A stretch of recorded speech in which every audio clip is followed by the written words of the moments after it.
चलिए question number 9 and 5, ये दो बाकी है ना। क्वेश्चन नंबर 9 एंड 5 देखते हैं, आपको याद है क्या? थोड़ा गैप हो गया था ना, तो आपको सभी प्रोविजंस याद है या नहीं, देखते हैं। क्वेश्चन नंबर 9,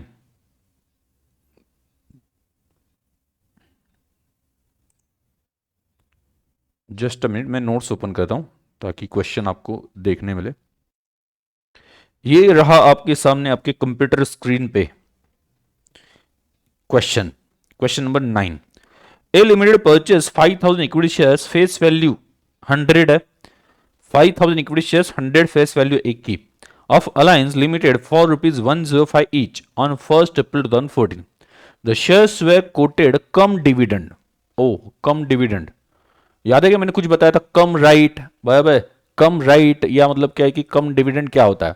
मतलब कम राइट, कम डिविडेंड, कम इंटरेस्ट। इसका मतलब क्या होता है? जब हमने पेमेंट किया था, याद करना, ये डिस्कस हो चुका है। जब हमने पेमेंट किया था, जब हमने पेमेंट किया था, उस वक्त उस पर्सन के पास से उस पर्सन को हमने पेमेंट करते वक्त जो फ्यूचर में हमें डिविडेंड मिलने वाला है या राइट शेयर्स मिलने वाले या फ्यूचर मुझे इंटरेस्ट मिलने वाला कंपनी से, उसका पैसा भी हमने चुकाया था, हमने पे किया था। मतलब ऐसा कुछ हो गया होगा, ऐसा कुछ हो गया होगा। फॉर एग्जाम्पल प्राइस 10,000 उस डिवेंचर या शेयर्स की होगी, फॉर एग्जांपल लेके चल रहा हूं, और उसका इंटरेस्ट या डिविडेंड जो है वो 1000 का होगा।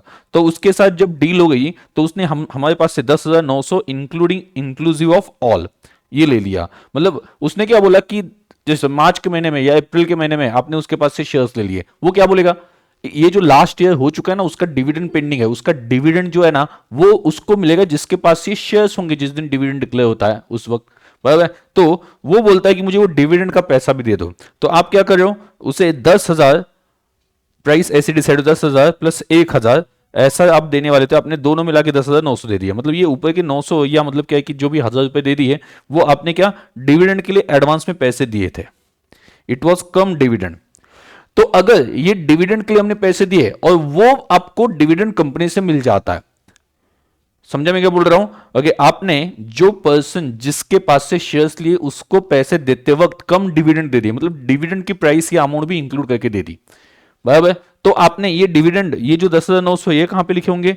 इन्वेस्टमेंट में डेबिट साइड पे लिखे होंगे। 10,900 मैंने दे दिए, और डेबिट साइड पे 10,900 क्यों लिख दिया आपने? डिविडेंड अलग क्यों नहीं लिखा? क्योंकि सिंपल है, डिविडेंड इज अनसर्टेन, पता नहीं कि मिलेगा कि नहीं मिलेगा, आपने पैसे दे तो दिए। तो ये जो पैसे है इसमें से आपको मान लो 1,000 रुपए आ गए वापस, तो आप कहां पे लिखोगे? ये क्वेश्चन है। 1,000 आपको मिल गए, कहां पे लिखोगे? बोलो, 1,000 मिल गए तो कहां पे लिखोगे?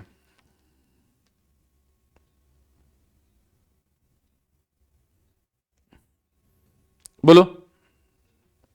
इसी, हाँ बराबर, इसी अकाउंट के क्रेडिट साइड पे उसे माना जाएगा रिकवरी ऑफ कॉस्ट, जो पहले खर्चा लगाया था उसकी रिकवरी। ये 10,900 हमने इंक्लूसिव ऑफ डिविडेंड पे किया था ना, तो उस वक्त हमने लिखा 10,900 अपना खर्चा है, बट उसका 1,000 वापस मिल गया, तो 1,000 क्रेडिट साइड पे लिखा जाएगा। वैसे ही कम राइट बेसिस पे भी होता है, ये हमने देखा है। अगर इंटरेस्ट के केस में कम इंटरेस्ट हो तो इंटरेस्ट इमीडिएटली सेपरेट करके हम इंटरेस्ट कॉलम में 1,000 रुपए लिख देते थे, क्योंकि इंटरेस्ट के केस में वो पॉसिबल था, क्योंकि इंटरेस्ट का अमाउंट परसेंटेज डेट क्लियर होता है। इस वजह से इंटरेस्ट के केस में हम क्या करते थे, जो इंटरेस्ट पे किया वो अलग से इंटरेस्ट कॉलम में लिखते थे। बट डिविडेंड ओके और राइट्स के केस में सर्टेनिटी नहीं होती, इस वजह से जब आप पैसे देते हो, भले डिविडेंड इंक्लूड करके देते हो, राइट शेयर्स के इंक्लूड करके देते हो, आपको उसे कॉस्ट में लिखना पड़ता है, क्योंकि उसे सेपरेट करना पॉसिबल नहीं। इसका रीजन क्या है? क्योंकि उसका डेट कब मिलने वाला है, ओके, अमाउंट कितना मिलने वाला है, परसेंटेज कितना मिलने वाला है, वो सर्टेन नहीं होता है। इस वजह से इसमें से आप डिविडेंड अलग से निकाल के डिविडेंड कॉलम में लिख दो, ऐसा यहां पे पॉसिबल नहीं होता है। ये हमने पढ़ा था, इसमें कोई डाउट है?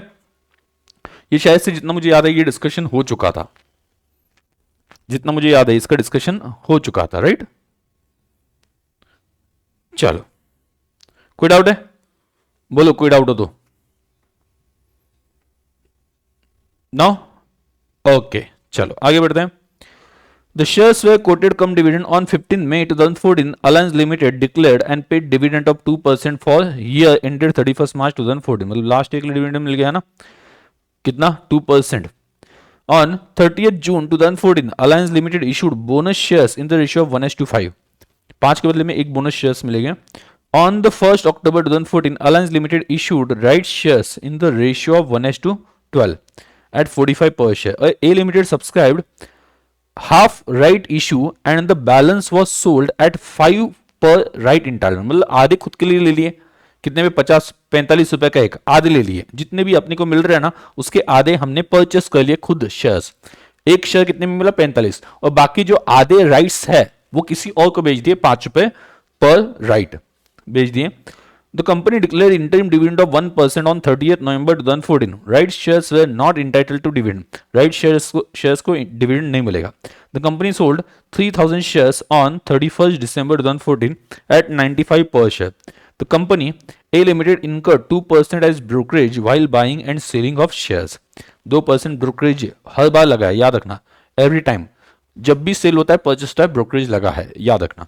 You are required to prepare investment account in the books of A Limited. तो इन्वेस्टमेंट अकाउंट बनाना है, चलो फटाफट बना दो ए लिमिटेड की बुक्स में, इन the books of A limited.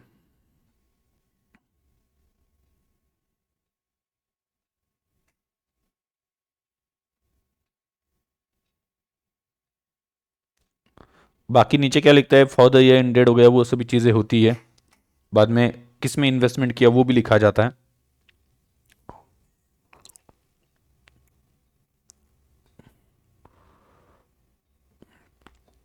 वो क्वेश्चन में जिस तरह से दिया है वो आप लिख सकते हो, फॉर द ईयर एंडेड वगैरह जो भी है। क्या है फॉर द ईयर एंडेड 31 मार्च 2015। और इन्वेस्टमेंट कौन सी है, investment in shares of Alliance limited. ऐसे ही 3 कॉलम बना लेंगे हम।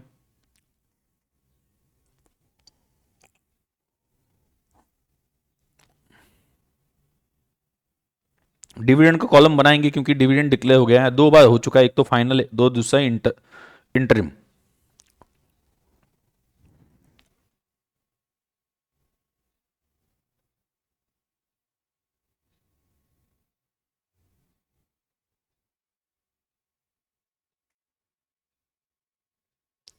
रेडी,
चलो हो गया रेडी।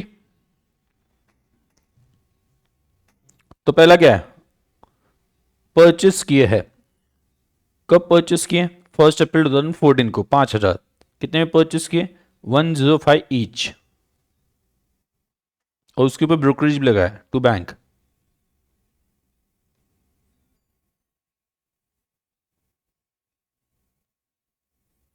नंबर 5,000। और उसके ऊपर अगर इसका वर्किंग नोट बनाते हैं परचेस का, वर्किंग नोट 1,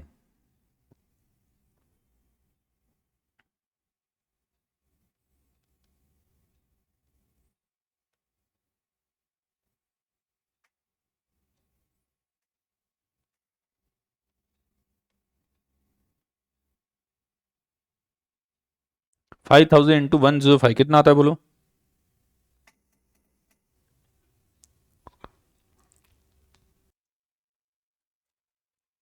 कितना आ गया, इंटू 105, 5,25,000 प्लस, प्लस क्या इसमें से डिविडेंड सेपरेट करना है कि नहीं करना है? डिविडेंड आप आज के दिन पे चाहो तो भी सेपरेट नहीं कर सकते, क्योंकि जिस दिन हमने परचेस किया उस दिन एक हमने रैंडम अमाउंट दी होगी डिविडेंड के लिए, और वो डिविडेंड कितना मिलेगा वो तो तब पता चलेगा जब वो डिक्लेयर करेंगे। तो अभी के लिए इसमें से डिविडेंड, जैसे हम डिवेंचर के लिए करते थे, कम इंटरेस्ट हो तो इंटरेस्ट लेस कर देते थे, इट वाज पॉसिबल, क्योंकि इंटरेस्ट के केस में, डिवेंचर के केस में डेट और रेट ऑफ इंटरेस्ट पता होता है, ये फर्क होता है। तो देखो, प्लस ब्रोकरेज, परचेस के टाइम पे ब्रोकरेज ऐड होता है।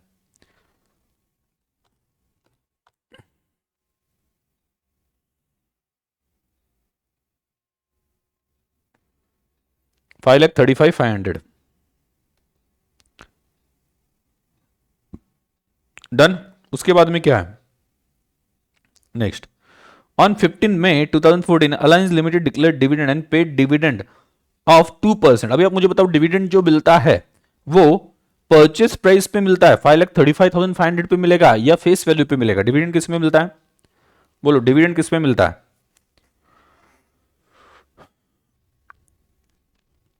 फेस वैल्यू पे, करेक्ट है, फेस वैल्यू पे मिलता है। तो डिविडेंड मिल रहा है, मतलब डिविडेंड अपना इनकम है, तो क्रेडिट साइड पे जाना चाहिए, इनकम को क्रेडिट देते हैं हम, तो इस वजह से क्रेडिट साइड पे एंट्री क्या हो जाएगी? आपको बैंक में पैसे आ जाएंगे, बैंक इज रिसीवर, डेबिट दे दिया जाएगा बैंक को, और डिविडेंड को क्रेडिट दिया जाएगा। नहीं, डिविडेंड नहीं, सॉरी सॉरी, यहाँ पे रिकवरी ऑफ कॉस्ट बोल रहा है ना, तो कॉस्ट कॉलम में चला जाएगा, क्योंकि ये कम डिविडेंड थे, याद रखना, कम डिविडेंड थे, इस वजह से इन पैसों में डिविडेंड का पोर्शन भी इंक्लूड है। तो अभी जो मिल रहा है पैसा, वो क्या मानना पड़ेगा? डिविडेंड जो हमने पे किया था स्टार्टिंग में, उसकी रिकवरी है, वो कॉस्ट में इंक्लूड है, इसमें इंक्लूड है, 5,35,500 में इंक्लूड है, बराबर। तो जो भी पैसा डिविडेंड के नाम पे मिलेगा वो अपनी रिकवरी माननी पड़ेगी। तो डेट है कौन सा?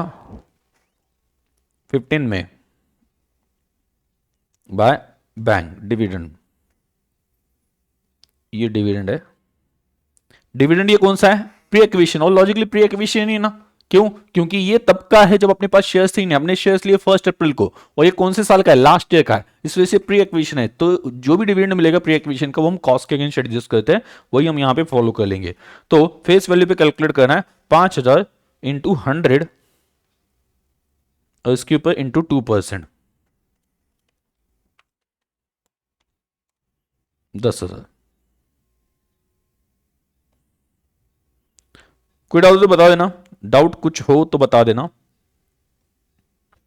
उसके बाद में on 30 June 2014 Alliance Limited issued bonus shares in the ratio of 1:5, मतलब 5 शेयर्स के बदले में एक बोनस शेयर मिलेगा। तो इसकी तो कोई कॉस्ट नहीं होती है भाई, उसकी कोई कॉस्ट नहीं होती है, इस वजह से सिर्फ नंबर में लिखना है 30 जून to bonus issue.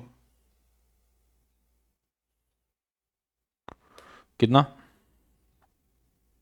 1,000, 5,000 divide by 5 into 1,000 मिल गए, और यहाँ पे डैश, कुछ पैसे नहीं देने पड़े। Next, Alliance Limited issued bonus हो गया। On 1 October 2014 Alliance Limited issued right shares in the ratio of 1:12 at 45 per share. 1:12 मतलब अभी 12 के बदले में एक राइट मिलेगा, याद रखना, उसमें से आधे हम खुद लेंगे और आधे जो है वो राइट्स बेच देंगे ₹5 पर राइट के हिसाब से। ठीक है, तो यहां पे देखो,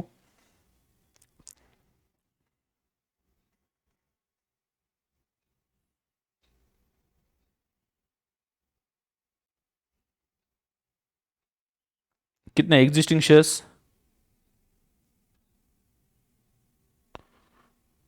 अवेलेबल, शेयर्स अवेलेबल और एग्जिस्टिंग, देखो कितने, 5,000 और 1,000, 5,000 प्लस 1,000, 6,000, डिवाइड बाय 12 करना है, 12 के बदले में एक मिलेगा ना, इंटू 1 करना है, तो कितना आ जाएगा? 500 शेयर्स, 500 राइट शेयर्स, राइट लिख देना, 500 राइट शेयर्स। उसमें से 500 में से क्या होगा बोलो? 500 में से आधे, 250, 250 शेयर्स परचेस्ड एट 45 ईच, तो 250 इंटू 45,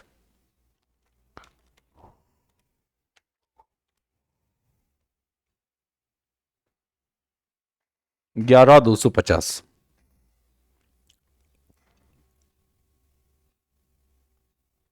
नेक्स्ट,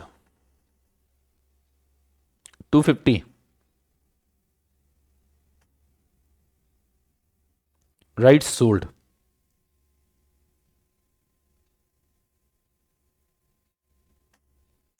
कितना जाएगा? 1250। कहां पे जाएगा 1250?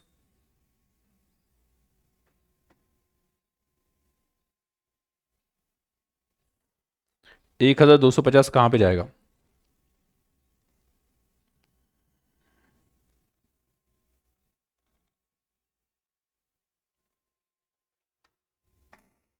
बोलो।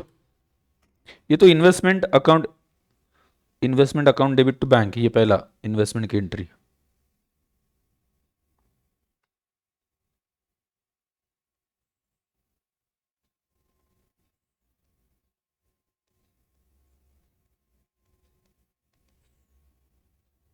बराबर। ये अगर कम राइट बेसिस पे लिए होते शेयर्स, पहले कम राइट तो नहीं है ना, अगर कम राइट पे लिए होते पहले शेयर्स और राइट्स के बदले में कुछ पैसे मिलते तो हम रिकवरी ऑफ कॉस्ट मान के उसे कॉस्ट कॉलम में क्रेडिट साइड पे लिख देते हैं। ये मैंने पढ़ाया था एक्सेप्शन में। बराबर।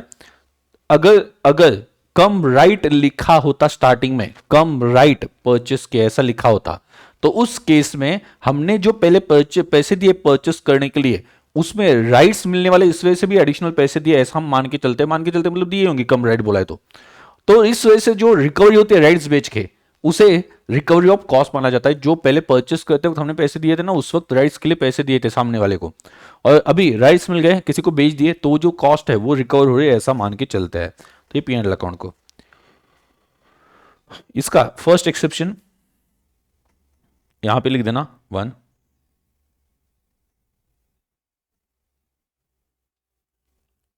जनरली ये कहीं पे तो लिख लेना।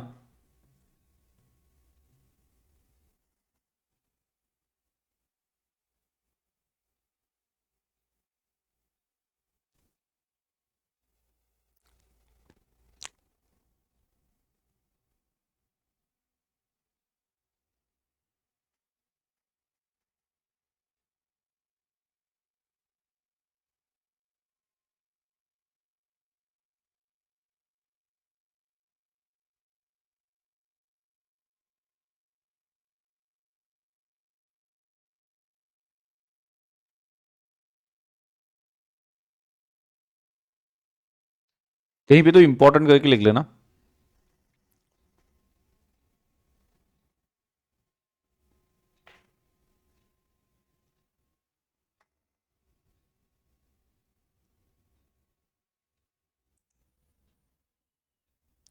P and L account generally P and L account में जाता है, बट आगे क्या, बट इन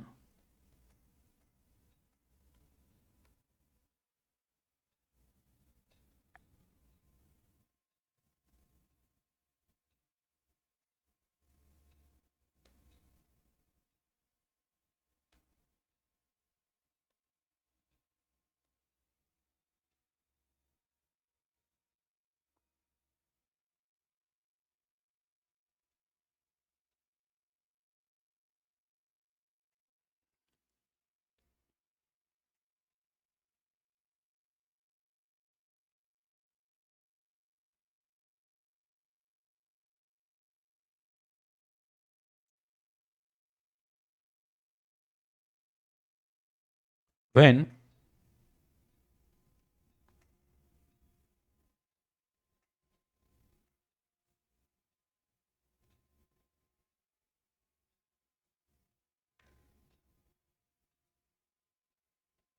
ये तो हमने देख लिया है, ये वाला एक्सेप्शन हमने देख लिया है ऑलरेडी। मैंने बार बार लास्ट लेक्चर में बोला था कि सेकंड एक्सेप्शन में आपको एक्सप्लेन करूंगा, डायरेक्टली एग्जाम में आता नहीं है, इवन बुक में भी उसके क्वेश्चन वहां पे नहीं मिलते हैं, ठीक है, बट पता होना चाहिए ऐसा कुछ है करके, इस वजह से समझा देता हूं आपको। When investment were acquired at cum right price, मतलब पहले कम राइट प्राइस पे लिए हो तो अभी उसका कुछ राइट बेच के पैसा आ रहा है तो कॉस्ट कॉलम में क्रेडिट कर देना, और दूसरा दूसरा लिख लेना, ये सेकंड जो है,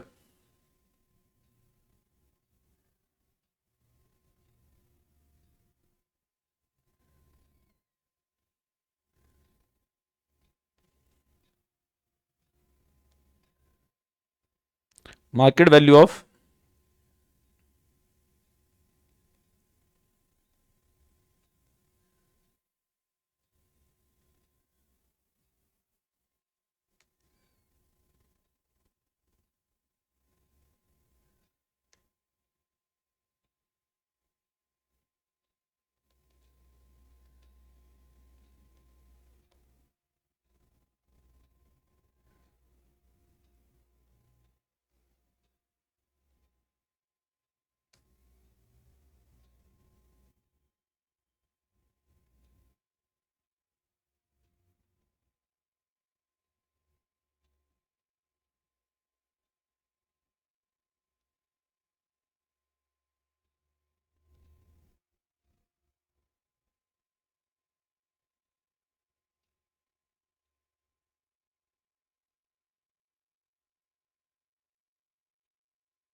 हम्म।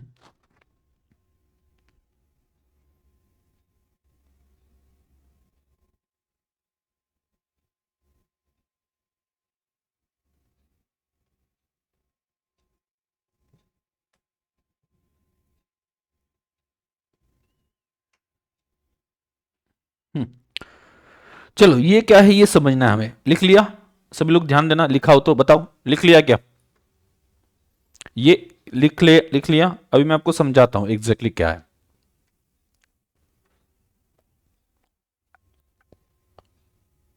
सभी लोग ध्यान देना यहां पे। पहला क्या बोला?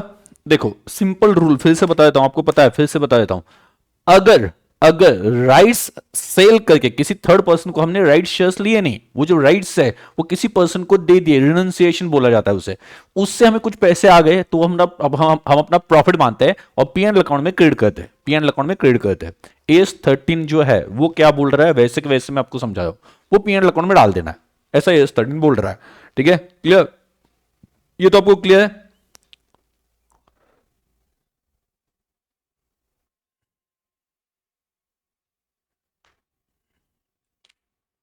क्लियर? ओके। तो ये बेच देना है, मतलब बेच दिया और उससे पैसा पीएनएल अकाउंट में जाना चाहिए, ये पहला नॉर्मल रूल है। बट दो केसेस में अगर आपको पैसे मिलते हैं राइट्स बेच के, तो उसे अलग से पीएनएल अकाउंट में डालने की जरूरत नहीं, उसे इन्वेस्टमेंट अकाउंट में क्रेडिट साइड पे लिख देना as an recovery of cost. तो उसमें पहला जो है, अगर अपने अपने पहले जो शेयर्स लिए थे, investment were acquired at cum right price, पहले वाले जो इन्वेस्टमेंट लिए वो कम राइट प्राइस पे लिए हो और राइट शेयर्स मिलते हो, तो उस केस में अपने कॉस्ट कॉलम में क्रेडिट करना चाहिए, पीएनएल अकाउंट में नहीं। ये हमने ऑलरेडी पढ़ा है, ऐसा एक क्वेश्चन भी अपना हो चुका है। और ये दूसरा क्या है, दूसरा क्या है, दूसरे केस में वहां पे क्या बोला है, अगर आपको राइट्स मिल गए, ध्यान सुनना, अगर आपको राइट्स मिल गए और राइट्स मिलने के बाद में market value of investment decrease immediately after right issue, मतलब जैसे ही राइट इशू आ गए, ओके, और मार्केट ट्रेज डाउन हो गई, शेयर्स की मार्केट ट्रेज डाउन हो गई। जैसे कि यहां पे मैं एग्जांपल लेके चलता हूं, एक एग्जांपल लेके चलते हैं, एग्जांपल लेके चलते हैं, हमें कितना मिल रहा है, 1250 मिल रहा है, राइट, 1250 मिल रहा है, एग्जांपल लेके चल रहे हैं। इस क्वेश्चन में इंपॉर्टेंट नहीं है, बट मैं आपको ये समझाना चाहता हूं कि एग्जैक्टली प्रोविजन क्या कहता है। 1250 मिल रहा है, बराबर, और आपके पास अभी कितने शेयर्स हैं, अभी आपके पास कितने शेयर्स है, अभी आपके पास कितने शेयर्स है अपने लिए?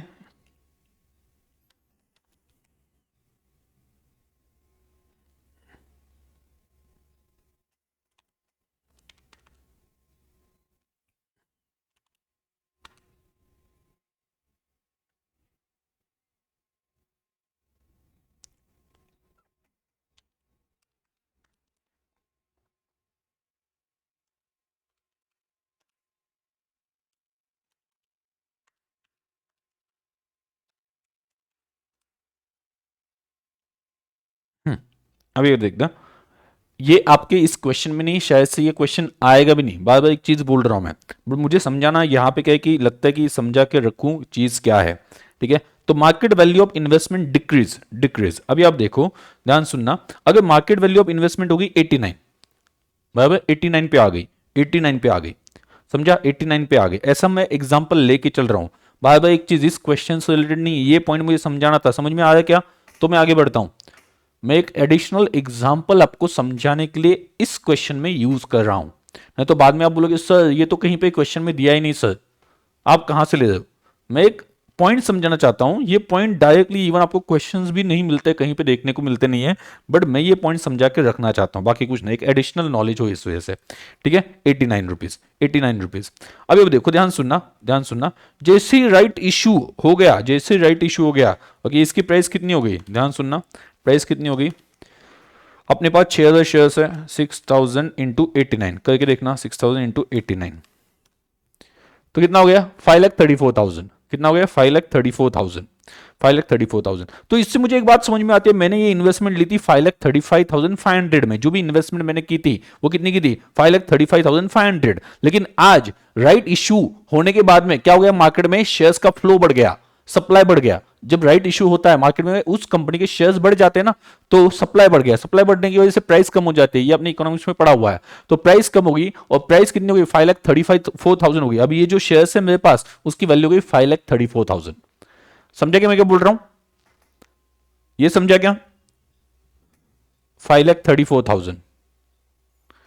फटाफट बोलो, अभी प्राइस कितनी हो गई? अभी मैंने कैलकुलेट किया मेरे इन्वेस्टमेंट की वैल्यू, तो कितनी हो गई? 5,34,000 हो गई, राइट? अभी 5,34,000 जब हो गई तो मुझे एक बात पता चल गई कि राइट शेयर जब मुझे मिल गए, राइट शेयर जब मुझे मिल गए, एग्जाम्पल लेके चल रहा हूं, राइट शेयर जब मुझे मिल गए तो उसके बाद में मेरा 1,500 का नुकसान हो गया, 1,500 का नुकसान हो गया। बट सच में 1,500 का नुकसान हुआ है क्या? आप बोलो, सच में 1,500 का नुकसान हुआ है क्या? जैसे ही राइट इश्यू डिक्लेयर हो गए तो 5,35,500 से वो में भी 5,34,000 पे इन्वेस्टमेंट की मार्केट वैल्यू आ गई। तो सच में 1,500 का नुकसान हो गया, ये आपको क्या कहना है इसके बारे में? बोलो।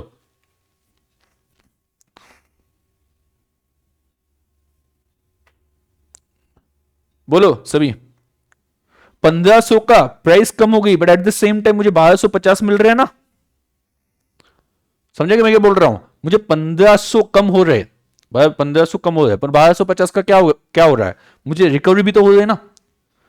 मतलब वो जो डिक्रीज हो रहा है इन्वेस्टमेंट की वैल्यू में, उसके बदले में मुझे कुछ ना कुछ तो मिल रहा है, बराबर? तो उन्होंने क्या बोल दिया, इस वजह से इन शॉर्ट एक साइड से आपकी इन्वेस्टमेंट कम हो रही है और दूसरे साइड पे कोई गेन हो रहा है। मतलब इन शॉर्ट ये 1,250 जो है, जो कॉस्ट अपनी डूब रही थी, वही तो वापस मिल रहा है ना, इन शॉर्ट। आएगा समझ में? राइट इश्यू होने की वजह से एक साइड पे नुकसान हो गया। नुकसान क्या हो गया? आपके इन्वेस्टमेंट की कॉस्ट, मार्केट वैल्यू कम हो गई, नुकसान है।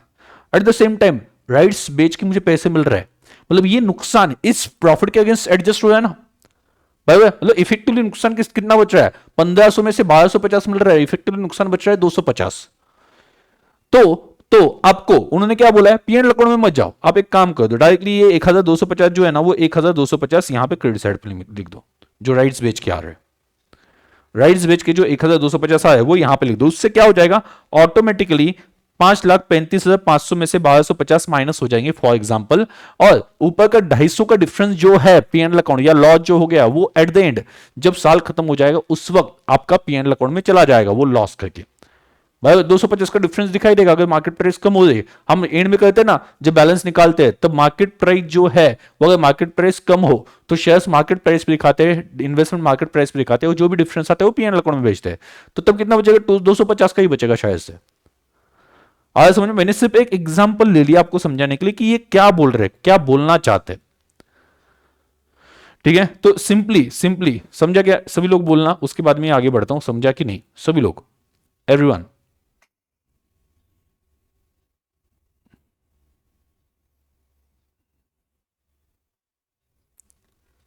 हाँ, ओके।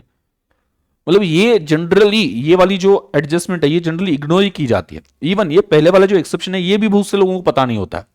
बाद में आप पूछते रहना, मतलब आपके जो मतलब होते हैं ना, मतलब आपके पहचान में होते हैं वो कहीं पे, तो मतलब क्या है कि क्लास लगाता है, ऐसा नहीं कि मेरे पास ही पड़े होंगे, ठीक है? तो उनको ये पता नहीं होता है कि इसके भी कुछ एक्सेप्शन है, कि डिविडेंड अगर राइट्स बेच के जो पैसे आए वो नॉर्मली पीएनएल अकाउंट में भेजना, ये पता होता है, बट उसके भी एक्सेप्शन है, वो पता नहीं होता है। और पता भी हो तो भी वो शायद से पहला एक्सेप्शन पता होगा कि कम राइट बेसिस पे अगर आपने पहले शेयर्स परचेस किए हैं और अभी राइट्स बेच के कुछ पैसे आ रहा है तो वो कहां पे जाएंगे? कॉस्ट में जाएंगे। ये शायद से पहले से पता हो। सेकंड तो बहुत रेयरली पता होगा, इग्नोर किया जाता है इसे, क्योंकि वो बोलते कि मतलब एग्जाम में नहीं आता या बुक में उसके क्वेश्चंस भी नहीं, वो सभी चीज है, बट मेरा काम है बताना। ओके, तो इस वजह से याद रखना।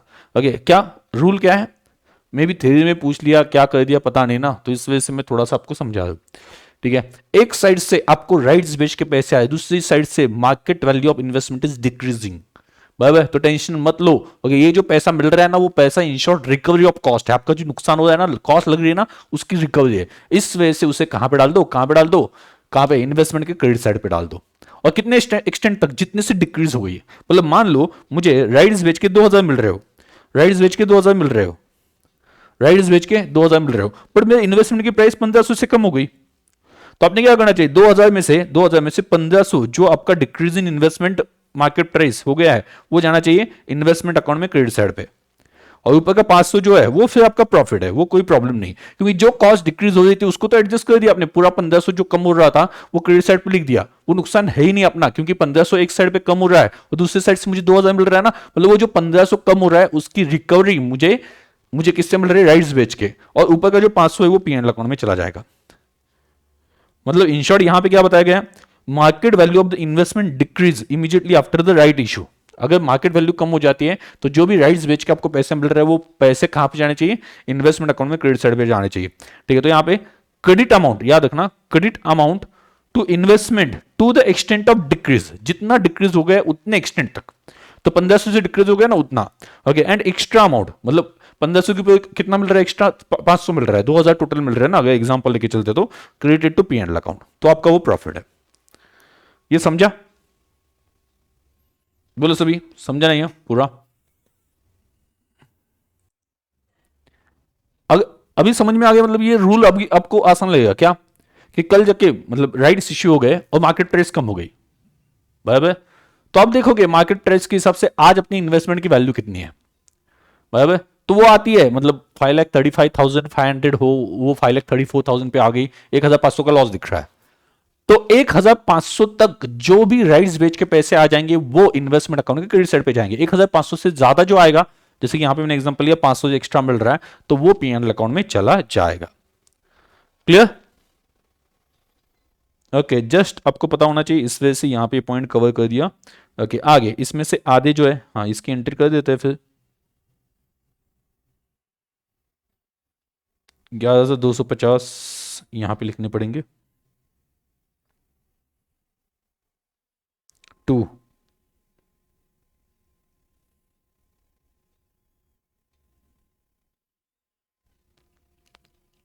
कितने हैं, 250। सर इसके ऊपर ब्रोकरेज, सर ब्रोकरेज इसके ऊपर ब्रोकरेज लगा दो सर, 2% ब्रोकरेज भूल गए, बराबर ना, भूल गए ना ब्रोकरेज 2%, बोलो।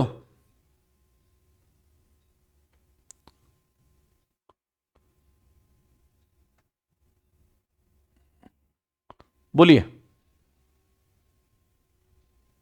ब्रोकरेज लेना है नहीं लेना है, यहां पे क्या है,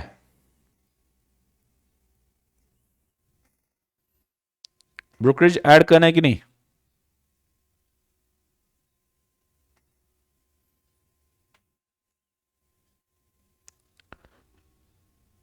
बोलो ना, क्या लगता है आपको, ब्रोकरेज आना चाहिए या नहीं आना चाहिए? नो। ओके, रीजन और कोई आपने बताया, राइट्स देखो, कंपनी से जो डायरेक्टली मिलते हैं ना शेयर्स, जो इश्यू होते हैं ना वो कंपनी से मिलते हैं, कंपनी आपके पास से ब्रोकरेज नहीं देती। ब्रोकरेज तब लगता है या कमीशन तब लगता है जब मिडिल पर्सन हो, मतलब हम मार्केट से शेयर्स उठाते हैं तो उस केस में ब्रोकरेज लग सकता है। जो ऑलरेडी कंपनी ने कभी इशू किए थे वो किसी पर्सन के पास से, उससे हम ले रहे हैं, तो कोई मिडिल पर्सन है जो आपको लेके दे रहा है तो वो ब्रोकरेज लगा देगा, सिंपल बात है। ठीक है, तो ब्रोकरेज तब लगता है जब कोई मिडिल पर्सन है, कंपनी मुझे डायरेक्टली दे देना, इशू कर रही, मैं एग्जिस्टिंग शेयर होल्डर उनका, वो मेरे पास से क्यों ब्रोकरेज लेंगे, तो वहां पे कहीं पे आप नोट डाउन कर सकते हो, नोट डाउन क्या कर सकते हो, ब्रोकरेज किस पे लगाना है, brokerage are to be applied on, किस पे, on shares purchased and shares purchased from market and not applicable if shares are directly purchased oblique issued, purchased from company or issued by company, purchased from company oblique issued by company, purchased from company oblique issued by company।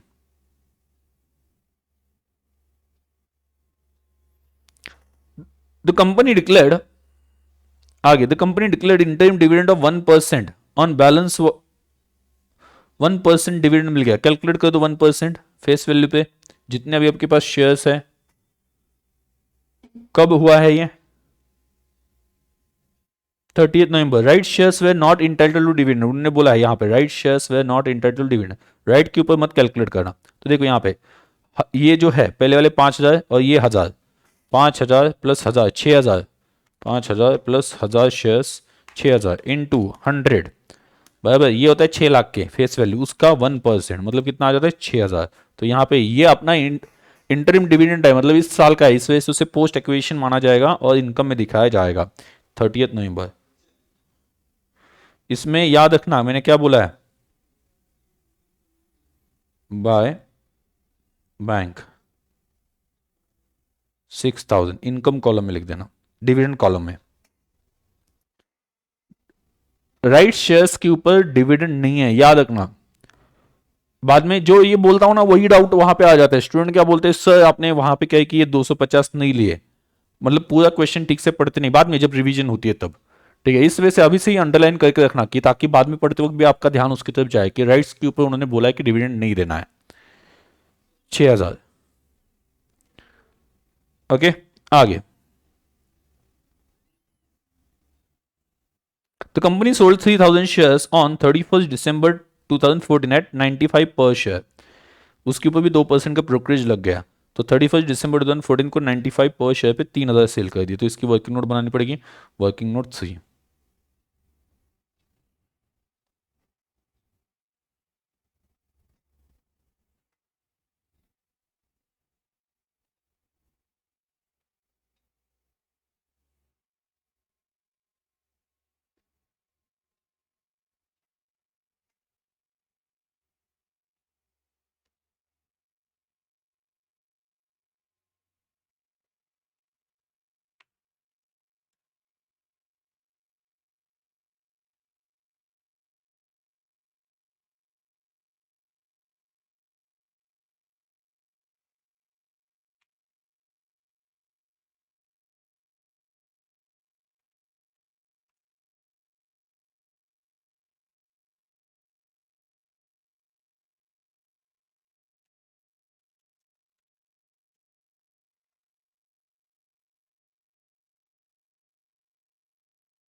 अभी जो अपने बेचे उसकी cost minus करोगे, अगर cost minus करते हो तो आपको क्या मिलेगा, कॉस्ट माइनस करते हो तो क्या मिलेगा आपको, अगर कॉस्ट माइनस करते हो तो आपको मिलेगा प्रॉफिट। बराबर, कॉस्ट कैसे निकालेंगे, अभी तक जो कॉस्ट कॉलम में लिखा हुआ है देखो ध्यान सुनना यहाँ पे। देखो कॉस्ट कॉलम में जो लिखा हुआ है 5,35,500, बाद में 11,250, ये ऐड कर देंगे ये दोनों चीजें। बराबर, इतनी कॉस्ट लगी है और इतना रिकवर हो चुका है 10,000। राइट, इतना रिकवर हो चुका है 10,000। कॉस्ट देखो 5,35,500 प्लस 11,250 डिवाइड बाय कितने शेयर्स है, डिवाइड बाय कितने शेयर्स है, 5,000 प्लस 1,000 प्लस 250।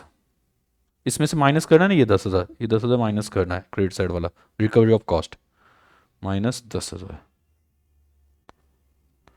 माइनस 10,000।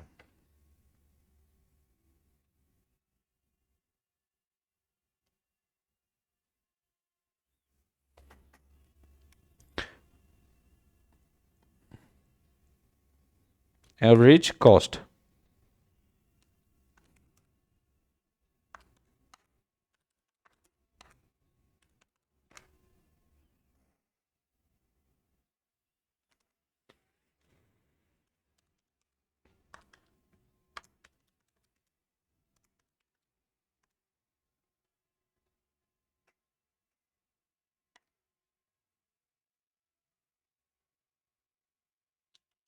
कितना एवरेज,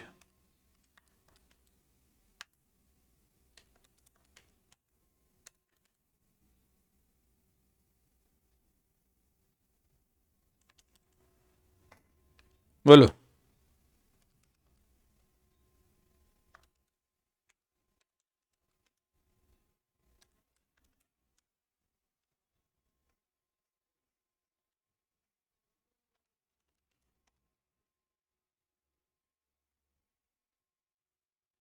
ये याद है क्या, बताओ।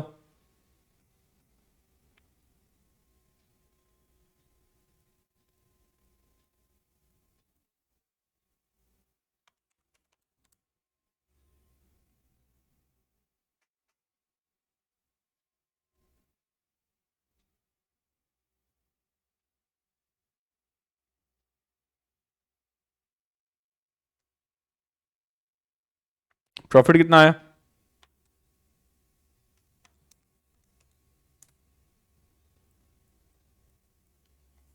21,660, 21,660।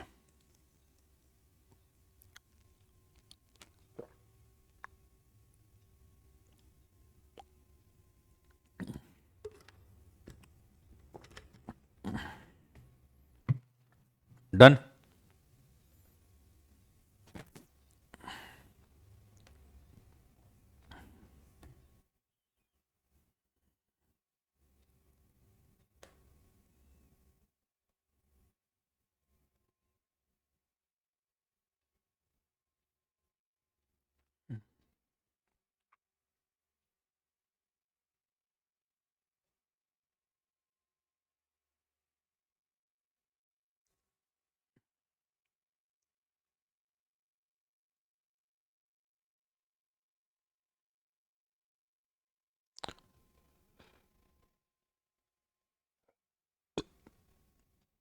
वर्किंग नोट सही।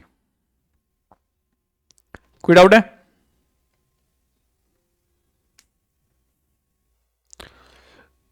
कोई डाउट है? बोलो। Any doubt?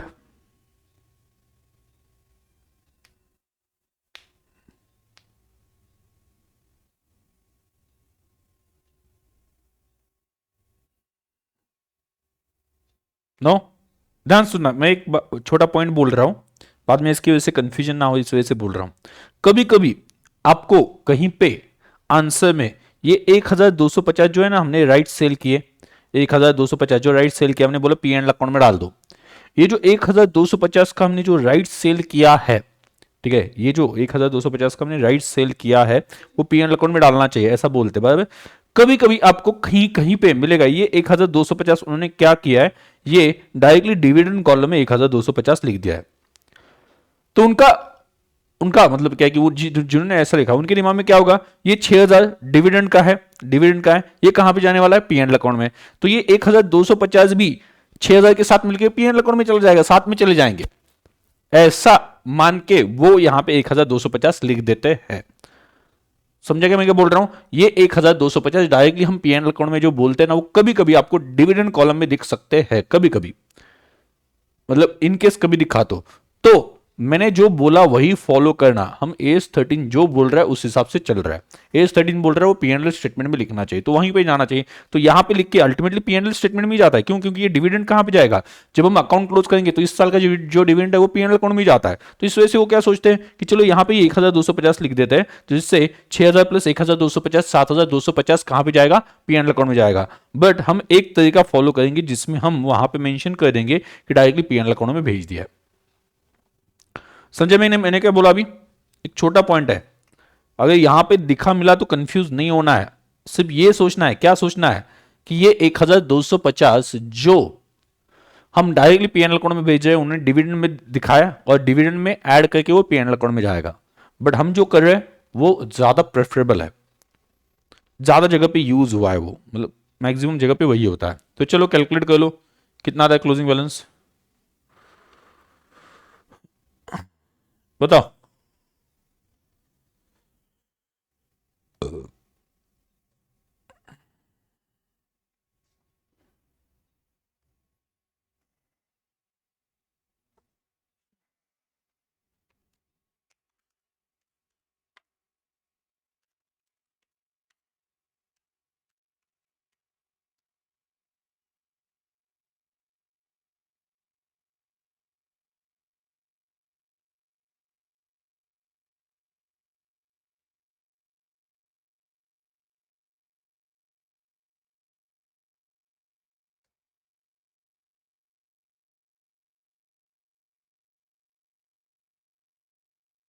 पहले ये पीएनएल अकाउंट में भेज देता है dividend, dividend to PNL account, dividend का balancing figure P dividend 31 March.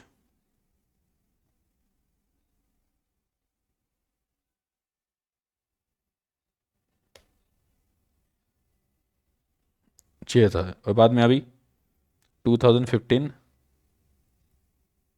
31 March by balance इसमें कोई मार्केट प्राइस नहीं है, तो जो भी बैलेंस आएगा वो लिख देना है। मार्केट प्राइस तो है ही नहीं, बता ही नहीं मार्केट प्राइस अभी। तो कर दो माइनस, बैलेंस निकालने के लिए माइनस।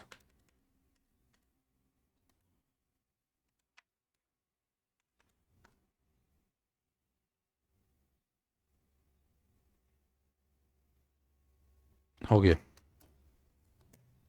कोई डाउट है बता देना। In case if there is any doubt then tell me.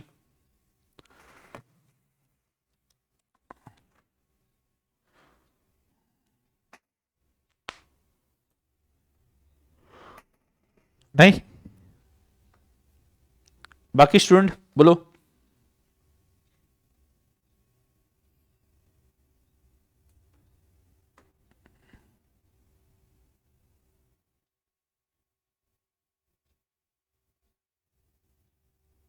No.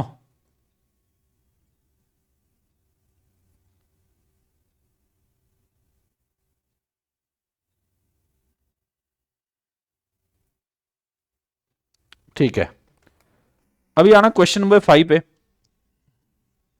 इसमें कुछ भी ऐसे कुछ भी एडजस्टमेंट नहीं है कि जो आपको परेशान करे, नॉर्मल सी बात है। Question number 5।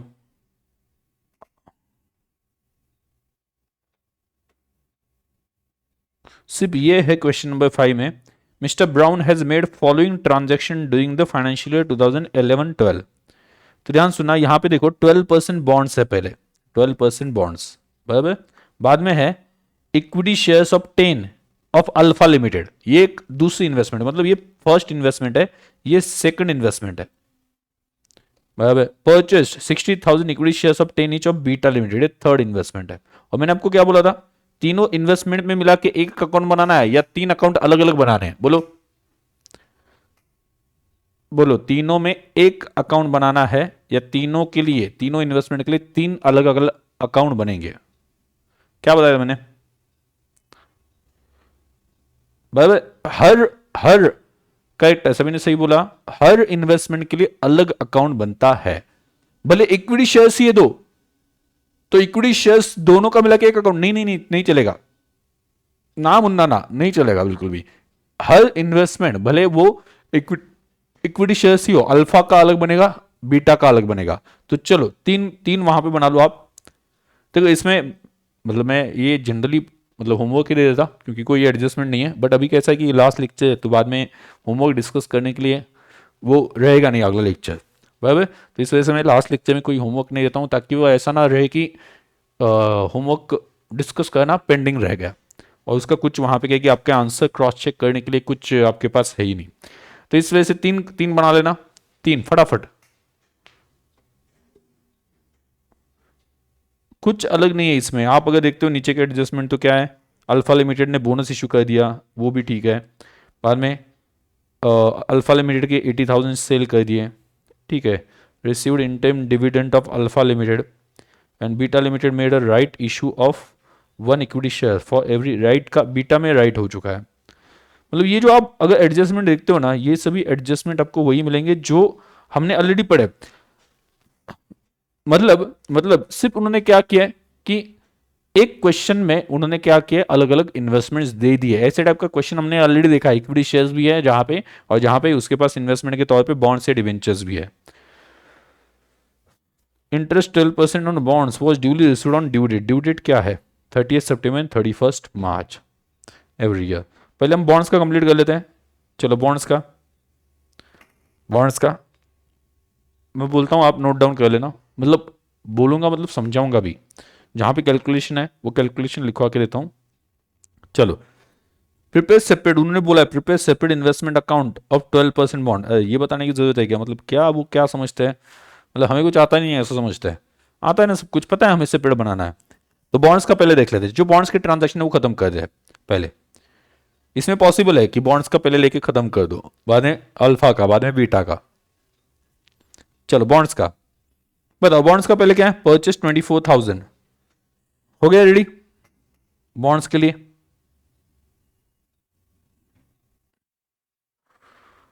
बोलो, सिर्फ बॉन्ड्स का बना लो।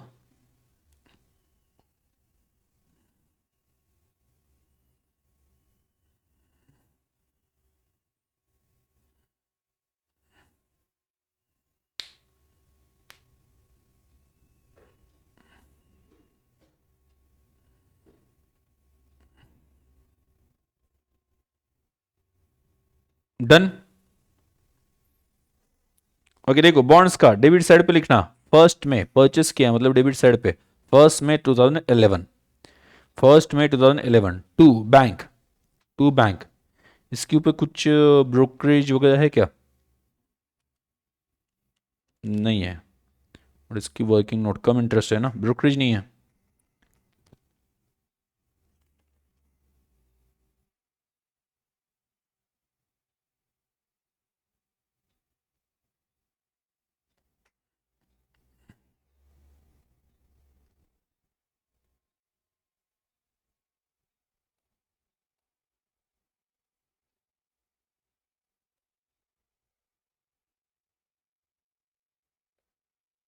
एटी फोर है ना।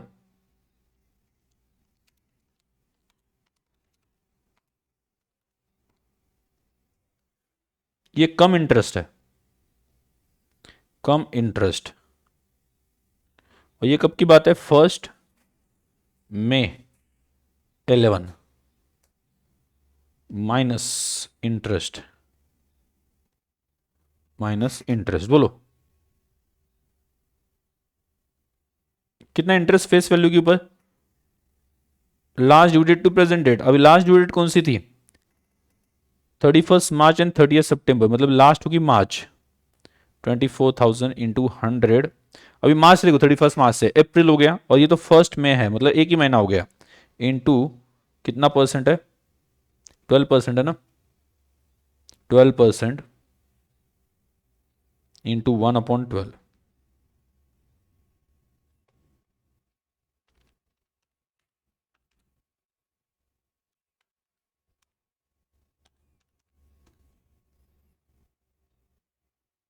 ब्रोकरेज है नहीं तो माइनस करने की जरूरत है क्या? 19,92,000 लिख देना। कहां पे लिखोगे? डेबिट साइड पे to bank, to bank. Face value column में लिखना है 24 लाख, फेस वैल्यू कॉलम में 24 लाख, इंटरेस्ट कॉलम में 24,000 और कॉस्ट कॉलम में 19,92,000, 19,92,000 लिखा। हो गया? मतलब मैं कैलकुलेशन तो सभी करके ही दे रहा हूं, सिर्फ फॉर्मेट में आपको नोट डाउन करना है। लिखा? हो गया बोलो।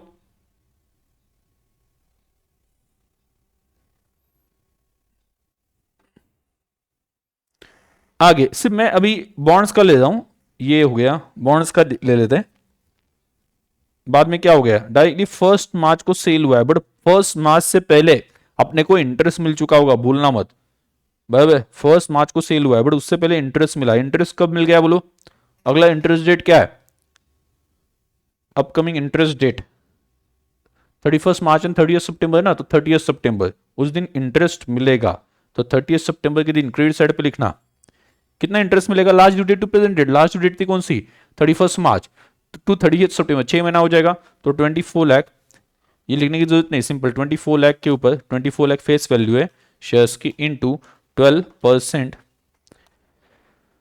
Divide by 12 into 6, 1,44,000। तो क्रेडिट साइड पे लिखना 30 सितंबर बाय बैंक, इंटरेस्ट कॉलम में 1,44,000।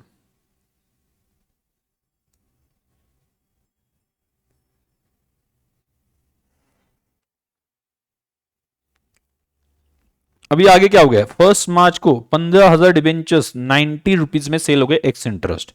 15,000 डिबेंचर्स 90 रुपीज पे सेल हो गए। तो working note 2।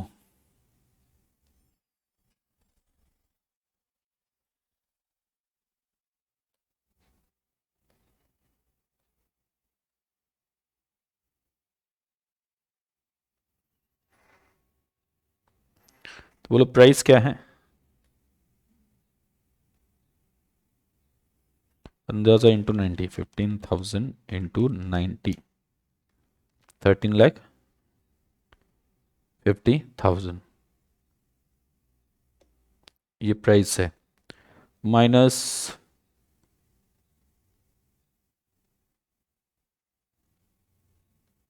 Brokerage and interest दोनों भी नहीं है। इंटरेस्ट तो क्यों नहीं है, क्योंकि एक्स इंटरेस्ट है, एक्स इंटरेस्ट है, एक्स इंटरेस्ट। तो सेल प्राइस 13,50,000 ही पकड़नी पड़ेगी, sale price minus cost price. अभी कॉस्ट प्राइस कितनी लेके चलनी है, कुछ बताया फीफो मेथड वगैरह ऐसा कुछ बताया क्या? फीफो मेथड ऐसा कुछ बताया नहीं, बताया फीफो मेथड। और फीफो मेथड बताने की जरूरत नहीं, क्योंकि अभी आपके पास एक ही बॉन्ड्स है, एक ही है।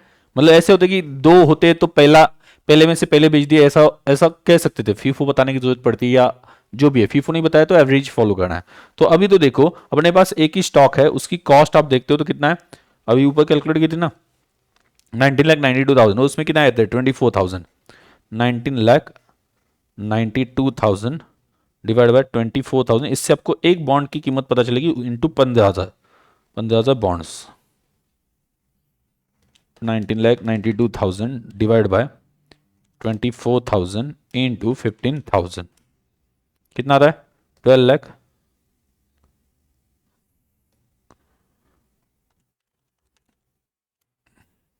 तो वो प्रॉफिट कितना हो गया 1,05,000, 1,05,000 प्रॉफिट,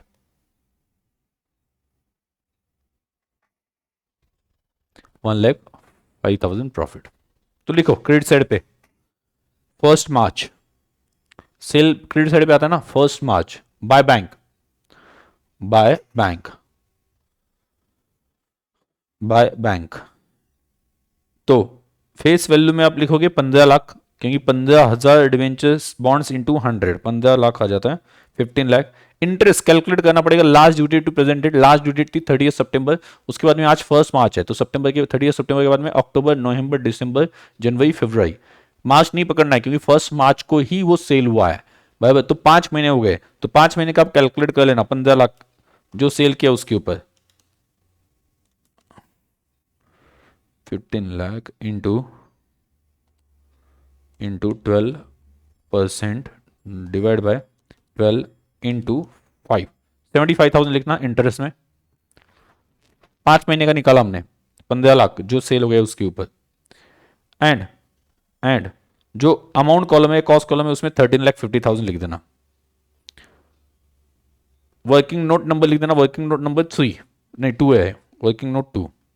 अब ये प्रॉफिट कहां पे लिखना है आपको पता है ना, लिख दो। प्रॉफिट कहां पे लिखना है, इन्वेस्टमेंट के डेबिट साइड पे, जिससे वो पीएनएल अकाउंट के क्रेडिट साइड पे चला जाएगा।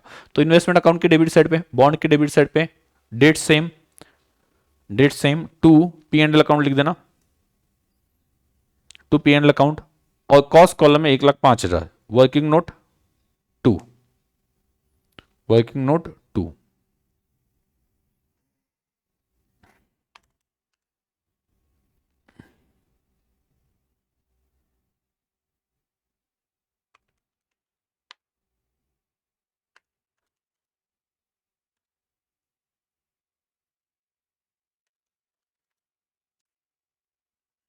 अभी हो गया, क्लोज कर देना अकाउंट।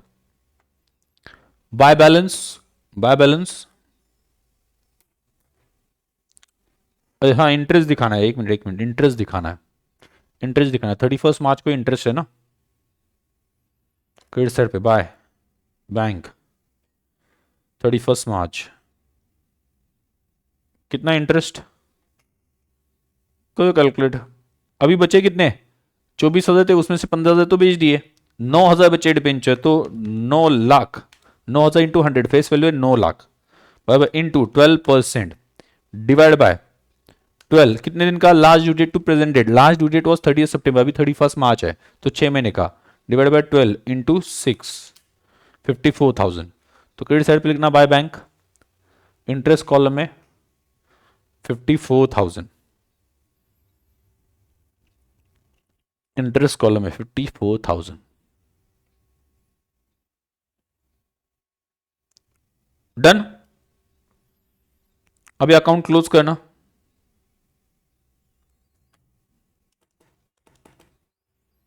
क्लोज कर दो, अकाउंट कर लोगे ना क्लोज। देखो यहां पे अकाउंट का क्लोजिंग बैलेंस जो आ जाएगा वो कितना आ जाएगा,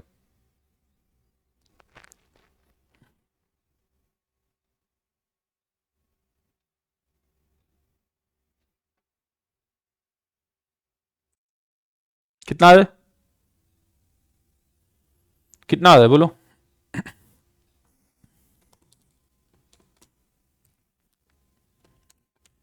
7,47,000 आ जाएगा, 7,47,000। वही आया क्या?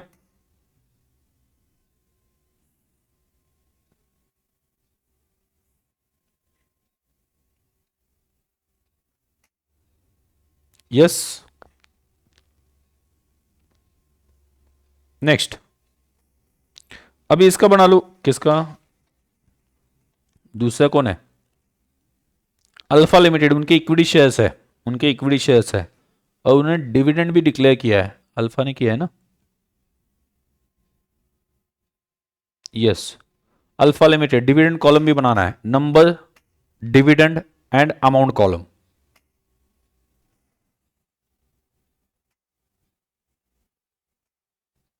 Number, dividend, date, amount.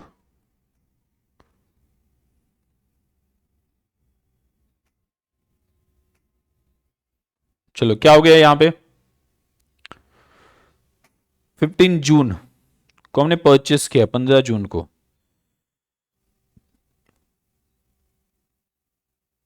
2011 to bank. कितने नंबर परचेस किए? 1,50,000 नंबर्स है, ऑप्टेन ईच, बट कितने में लिया? 25 में, थ्रू ब्रोकर, ब्रोकर के थ्रू, जिसने 2% चार्ज किया, तो 2% ऐड करना है, मतलब 1.5 lakh into 25 plus 2%।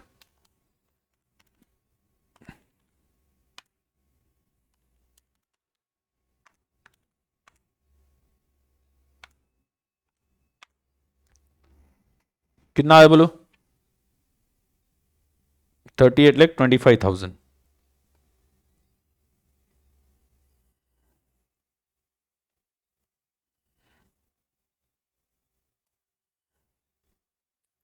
38,25,000। Okay, next, सिर्फ अल्फा के ट्रांजेक्शन कंप्लीट कर लेंगे हम। ये हो गया अल्फा का, ये भी हो गया। Alpha limited made bonus issue of 2 shares for every 3 shares, 3 के बदले में 2 मिलेंगे। तो आपके पास अभी कितना है? 1.5 lakh. 1.5 lakh divide divide by 3 into 2, बराबर कितना आ जाता है? 3 के बदले में 2 मिलेंगे, मतलब 1.5 लाख के बदले में कितने मिलेंगे? डिवाइड बाय 3 इंटू 2 कर दो, टू बोनस इशू कितना आता है? 1 लाख। 1 लाख। डेट क्या है? 14 अक्टूबर।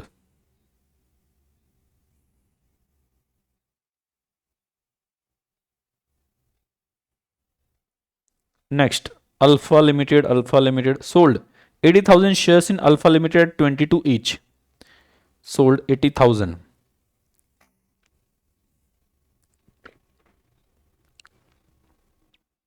वर्किंग नंबर, नोट नंबर जो भी है वो दे देना, वर्किंग नोट नंबर 3rd या 4th जो भी होगा। पहले कितने बनाए थे? 2 बनाए थे ना, 3rd होगा ना। सेल ऑफ कितने शेयर्स? 80,000 shares of alpha.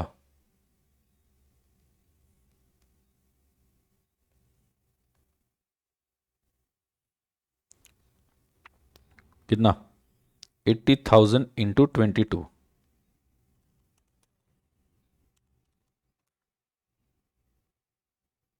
17,60,000। इसके ऊपर कुछ ब्रोकरेज है क्या? नहीं बोला है शायद से, ब्रोकरेज नहीं बोला है, तो कुछ ब्रोकरेज माइनस नहीं करना है, लेस माइनस कॉस्ट। ये कॉस्ट कैसे निकाले? सिंपल बात है, कॉस्ट कैसे निकाले? ये 38,25,000 में अपने को 1.5 लाख प्लस 1 लाख इतने शेयर्स मिले हैं, तो 38,25,000 डिवाइड बाय नंबर्स आप करते हो तो आपको एवरेज पता चलता है, और उस एवरेज कॉस्ट से आप 80,000 की कॉस्ट निकाल सकते हो।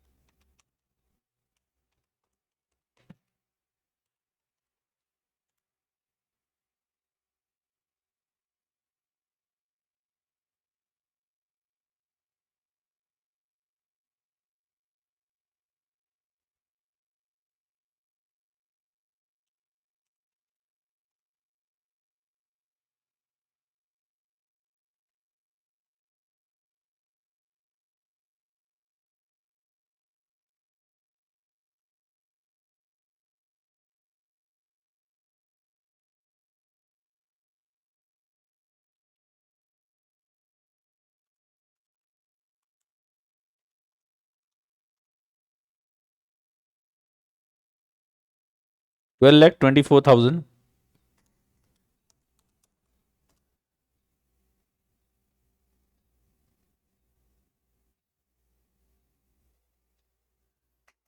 प्रॉफिट।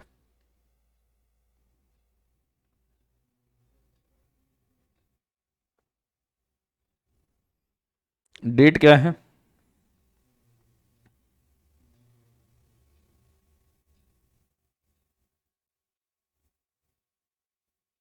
बाय बैंक 80,000 और कितने में बेचा गया? ऊपर लिखा होगा।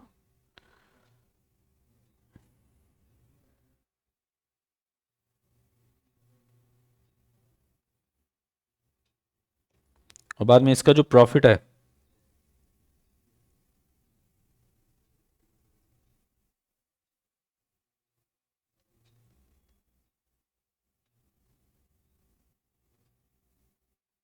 Working note 3 5,36,000।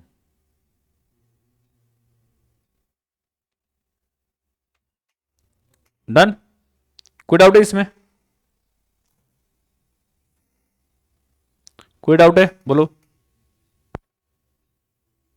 सभी स्टूडेंट। इसके जैसे बहुत सारे देखे, इस वजह से अभी हम थोड़ा सा फास्ट ले रहे हैं। कुछ डाउट हो तो बता देना। Received 15% interim dividend on equity shares of alpha limited. 15% interim dividend on equity shares of alpha limited. 15% interim dividend alpha limited, मतलब अल्फा लिमिटेड का ही हो गया वो। चलो, कितना मिलेगा इंटरिम डिविडेंड?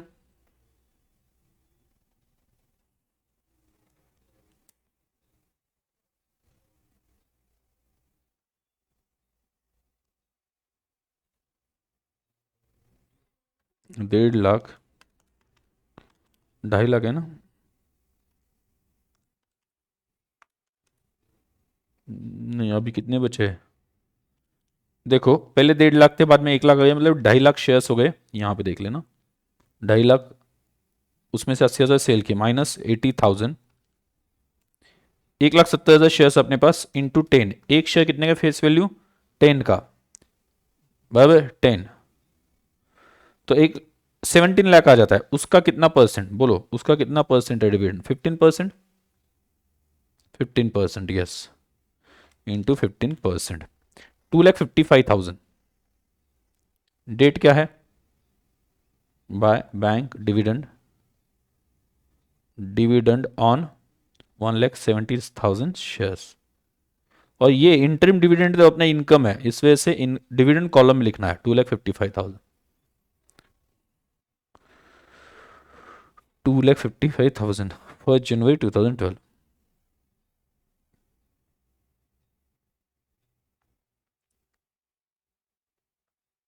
हो गया, तो अभी आप क्लोज कर सकते हो, इसे क्लोज कर देना। नंबर्स में तो 2.5 लाख, नंबर्स में 2.5 लाख बाय बैलेंस 31 मार्च 12 कितना है? 1,70,000 नंबर है। और कॉस्ट में, कॉस्ट पहले थी 3 लाख, सो 38,25,000 प्लस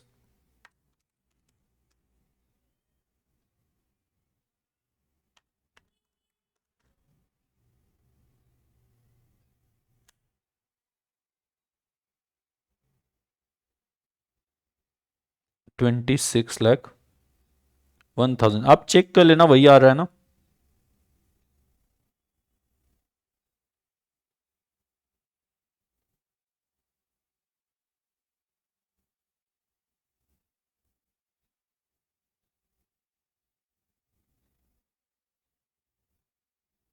और अपना डिविडेंड जो है वो 2,55,000।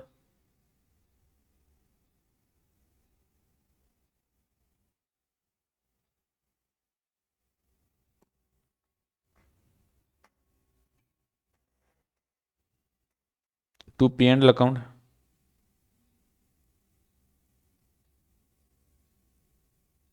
डिविडेंड 2,55,000।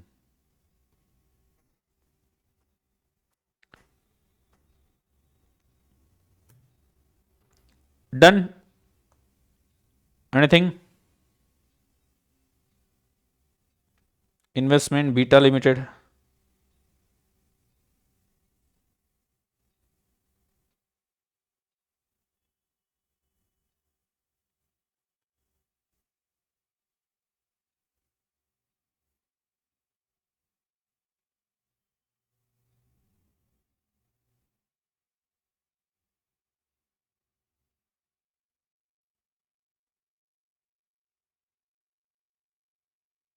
डेट नंबर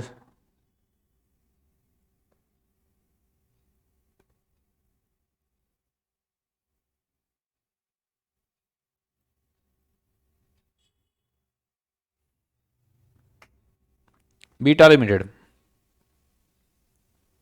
क्या क्या बीटा लिमिटेड, ये परचेस किया है 10 जुलाई को 60,000, उसके ऊपर ब्रोकरेज लगा हुआ है 60,000, कितने में देखो 60,000 इंटू 44 करो, 60,000 इंटू 44, एक 44 में लिया तो टोटल कितने में बढ़ा 2,64,000 विदाउट ब्रोकरेज, उसके ऊपर 2% का ब्रोकरेज लगा है तो प्लस 2%, 26,92,800।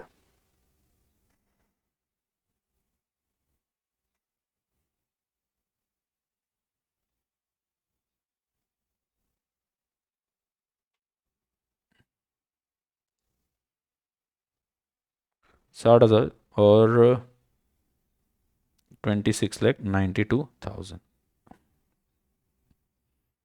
ओके, आगे ये हो गया, ये भी हो गया, ये भी हो गया। Beta limited made a right issue of 15 जनवरी को 1 equity share for every 4 share, 4 के बदले में 1 मिलेंगे, 5 रुपए में 1 शेयर मिलेगा आपको।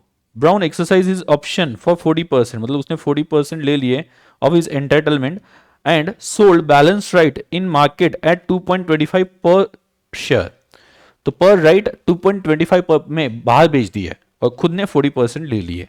तो चलो इसका कैलकुलेशन करते हैं, 4 के बदले में 1 मिलेगा ना, working note four right issue of beta,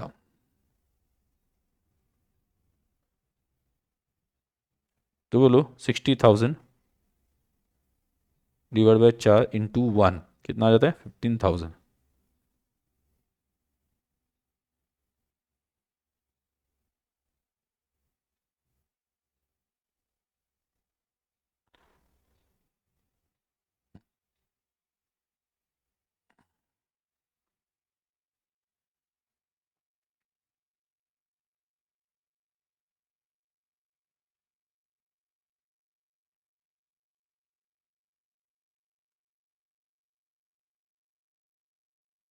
into कितने में बेचा 2.25 में, कितने में 2.25,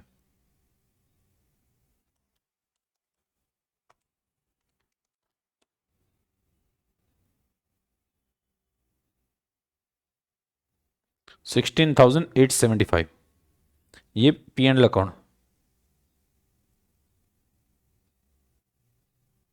ऑन क्रेडिट, और ये इन्वेस्टमेंट के डेबिट साइड पे जाएगा। डेट, Sir, it's हाँ 9,000 sold, not 7,500. ओह सॉरी, ये करेक्ट लिखा है, ये गलती से मैंने 7,500 लिख दिया। ठीक है ठीक है, आधा आधा आधा कर दिया मैंने गलती से, राइट। ये 9,000 है, 60% ओके, मैंने गलती से 50% कर दिया वहाँ पे 15,000 का, तो 9,000 इंटू, अच्छा वो बता दिया, नहीं तो ये अकाउंट में जाता नहीं है तो वो समझ में भी नहीं आ रहा था। 9,000 इंटू 2.25, 20,250,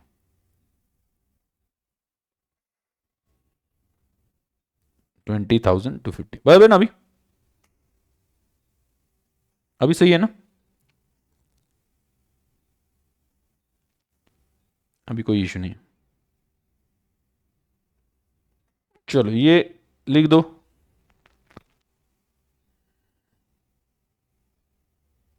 और ये कितने हैं, 6,000 इंटू 5 है, 6,000 इंटू 5 ये आता है 30,000, 30,000 डेबिट साइड पे। डेट कौन सी थी, 15 जनवरी 12।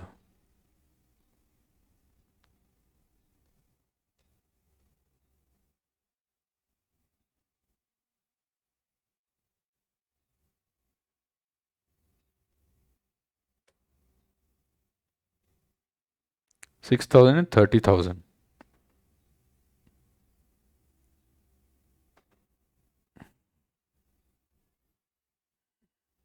आगे लिखा है रिसीव्ड, यहां पे देखो last, received 18% interim dividend on equity shares of beta limited. Interim dividend मिल गया है कितना, 18%। 18% कैलकुलेट करो, 18% कितना आ जाएगा, फेस वैल्यू कितनी है, 10 ही है ना।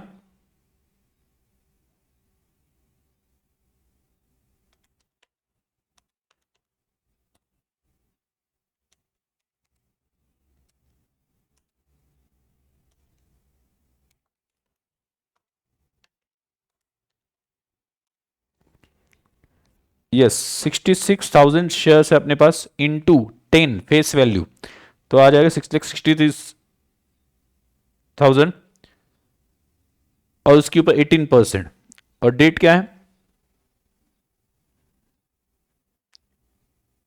15 मार्च 12 बाय बैंक।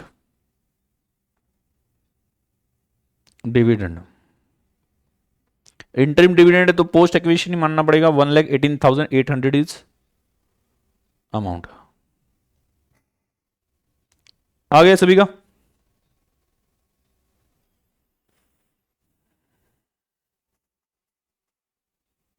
बाकी कोई एडजस्टमेंट नहीं है इसमें, क्लोज हो जाएगा। मतलब आपने एक सिंपल है, मतलब उन्होंने जो बड़ा क्वेश्चन देते थे ना इक्विटी शेयर्स का, उसमें से सिर्फ राइट वाला पोर्शन निकाल के उन्होंने बीटा लिमिटेड बना दिया है, बाकी कोई एडजस्टमेंट नहीं है वहां पे, ना बीटा लिमिटेड का कोई सेल हुआ है, ना ही उनका कुछ बोनस है, कुछ भी नहीं, सिर्फ राइट वाला जो एडजस्टमेंट है ना वो निकाल के उन्होंने बीटा में डाल दिया। अदरवाइज वैसे भी हम मतलब क्या है कि एक क्वेश्चन लेते थे उसमें बोनस होता था, राइट होता था, सेल होता था, बाद में हम कहते थे डिविडेंड होता था, इंटरिम फाइनल, ठीक है, तो उसकी जगह पे उन्होंने क्या कर दिया, उसको स्प्लिट कर दिया अल्फा लिमिटेड और बीटा लिमिटेड में। तो बोलो,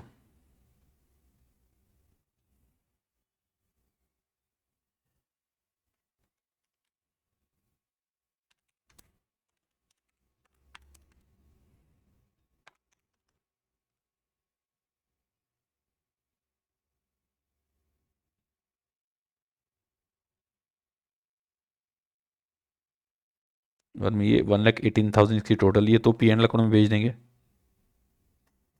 to P and account balancing figure.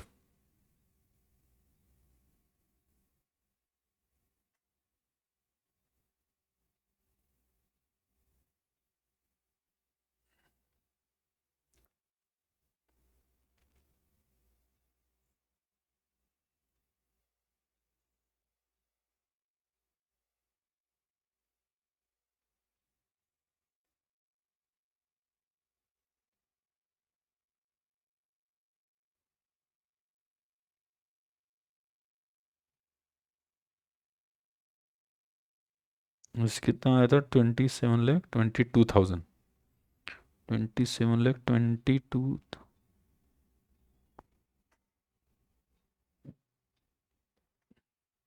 यहाँ पे 800 था ना, 60,000,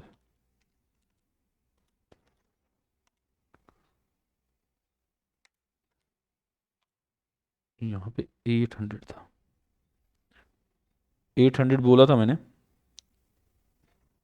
800,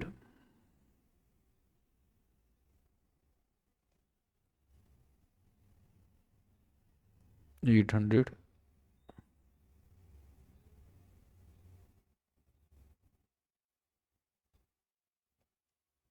800, 27,22,800 आया करेक्ट सभी का। आपने शायद से 800 ही लिखा होगा, मैंने बोलते वक्त बोला था। अभी यहाँ पे पता नहीं ये 0 लिखा गया, ऊपर का शायद से राउंड नहीं है 8 के ऊपर। कोई डाउट है? कुछ पूछना है सभी स्टूडेंट बोलो। मतलब नॉर्मल सा है, सिर्फ उन्होंने इक्विटी शेयर्स के लिए डिवाइड कर दिया अल्फा और बीटा लिमिटेड में।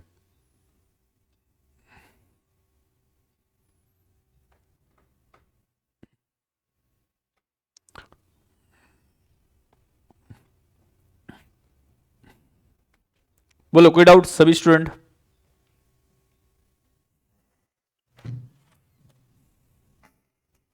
नो?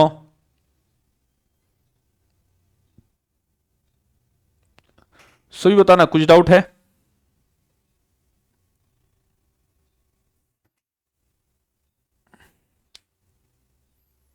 होप सो लास्ट वाला सॉल्व कर दो, कुछ ऐसा लगा नहीं होगा कि कुछ अलग चल रहा है या फास्ट चल रहा है। मतलब आप भी वो फटाफट कर रहे होंगे, अभी तक उतना स्पीड तो बढ़ जाना चाहिए मेरे हिसाब से। फिर भी मैंने सभी कैलकुलेशन तो दिखाई दिए थे।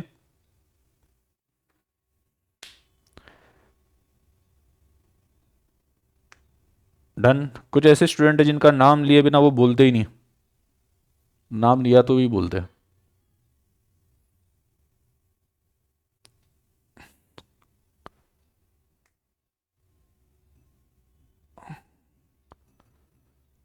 ओके चलो फिर तो ऑफिशियली चैप्टर ये अपना क्लोज हो चुका है, राइट? तो आप एक बार रिवीजन कर लेना, हम कल के लेक्चर में मिलेंगे।